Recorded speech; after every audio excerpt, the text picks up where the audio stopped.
The 6 Series is one of the most legendary models that BMW has ever offered.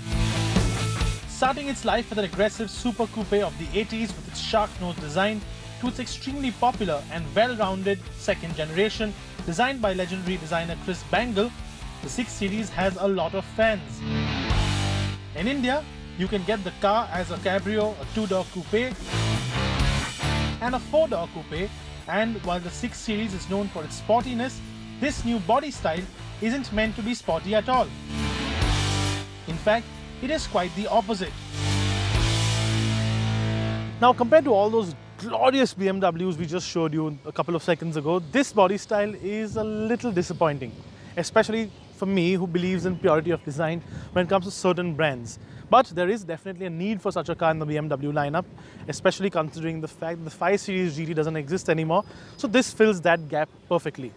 It is still a notch back and it still has a lot of design, smaller details, which even the 3 Series GT has. So for example, you get a vent on the bumper here which flows air through, and even the lower grille is angled inwards, so it gives the car a wider, sportier stance.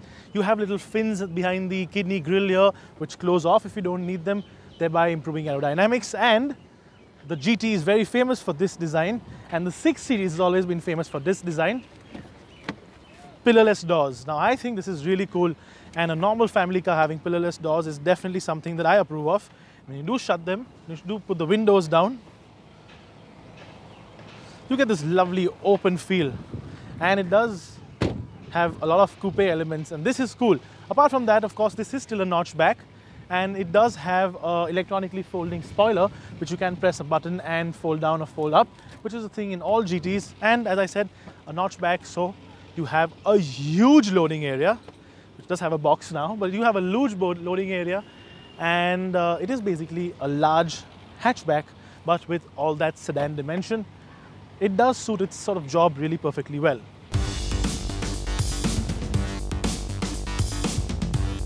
Personally, I do think it needs larger wheels as standard though, and not as an option as available currently.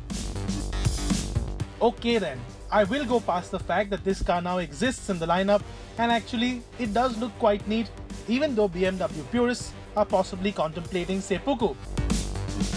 The 6 GT is available with just one variant, but BMW is considering more variants, and more importantly a diesel engine, as currently it is only available with a petrol.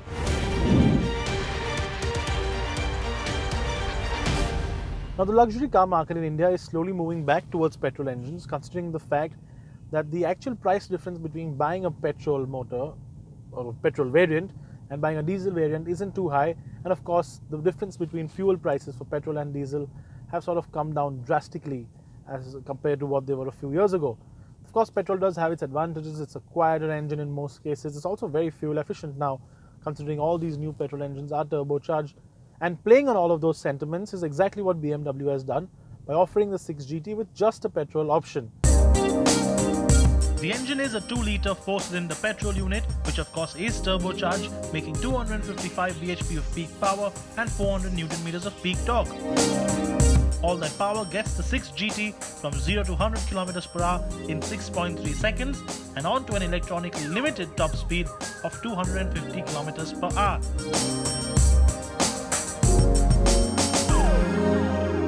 Now that much power in a car like this with applications like this is more than enough to get you going, especially considering the fact that most of the time if you own one of these or if you buy one of these, you're going to spend your time in the back seat while a chauffeur or a driver is going to actually drive you around. But the advantage, well, luxury and comfort is the whole theme of the GT, and the petrol engine suits this really well because NVH levels are really low and the engine is extremely non-intrusive when it comes to actual driving cycles. It is a very quiet engine. It does sort of rev up nicely when you really push it if you need to, but then will you ever need to do that in a 6 GT? Not really. The 6 GT is larger than the 5 Series in terms of length, width, height, and most importantly, wheelbase. Although the actual cabin space in the rear is similar, when it comes to headroom, the 6 GT's lift-back design means taller people can sit more comfortably. And the seats too are set higher than the sunk-in ones you get on the 5. You also get a rear infotainment package electronically reclining rear seats, and electronic rear blinds. More wheelbase also means more legroom, and that, combined with the more plush and softer seats, really makes the 6GT's back seat a great place to be in. Up front, the 6GT is actually like a 5 Series, only a little more higher set.